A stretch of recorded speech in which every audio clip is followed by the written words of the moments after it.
Hello everyone. ఈరోజు మరొక breakfast రెసిపీతో మీ ముందుకు వచ్చేసానండి. అదే రవ్వ దోశ. పిల్లలకు ఎప్పుడు రెగ్యులర్గా చేసే దోశలే కాకుండా ఒకసారి ఇలా బొంబాయి రవ్వతో కూడా దోశలు చేసి చూడండి. వాళ్ళు ఎంతో ఇష్టంగా తింటారు అండ్ మీకు కూడా చాలా బాగా నచ్చుతుంది. ఒకసారి ఈ ప్రాసెస్ని చూసేయండి.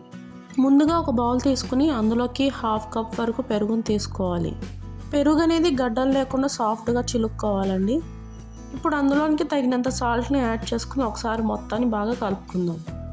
ఇప్పుడు 1.5 కప్పుల బొంబాయి రవ్వను, అలాగే 1.25 కప్పుల బియ్యం పిండిని మరియు 6 కప్పుల వరకు వాటర్ని అందులో యాడ్ చేసుకోవాలి.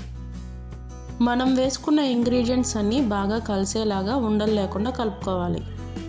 తర్వాత 2 స్పూన్ల వరకు జీలకర్రను, అలాగే 2 స్పూన్ల వరకు తరిగిన కరివేపాకును వేసుకుని ఒకసారి బాగా కలుపుకొని మరొక 20 నిమిషాల వరకు పక్కన పెట్టేసుకుందాం.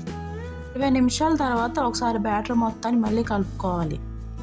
చూడండి, బ్యాటర్ అనేది ఈ కన్సిస్టెన్సీలో ఉంటే మనకి రవ్వ దోశ అనేది చాలా క్రిస్పీగా వస్తుందండి. ప్యాన్ అనేది బాగా హీట్ అయిన తర్వాత మనం దోశ బ్యాటర్ని దాని మీద వేసేసుకోవాలండి. రవ్వ దోశని ఎప్పుడు మనం లో ఫ్లేమ్లోనే కుక్ చేసుకోవాలండి. అప్పుడే మనకి దోశ అనేది క్రిస్పీగా వస్తుందండి.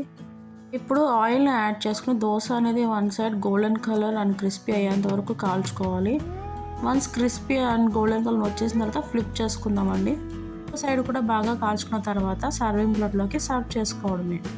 మీరు కూడా ఒకసారి ఈ రెసిపీని ట్రై చేసి ఎలా ఉందో కామెంట్ బాక్స్లో కామెంట్ చేయడం మాత్రం మర్చిపోకండి.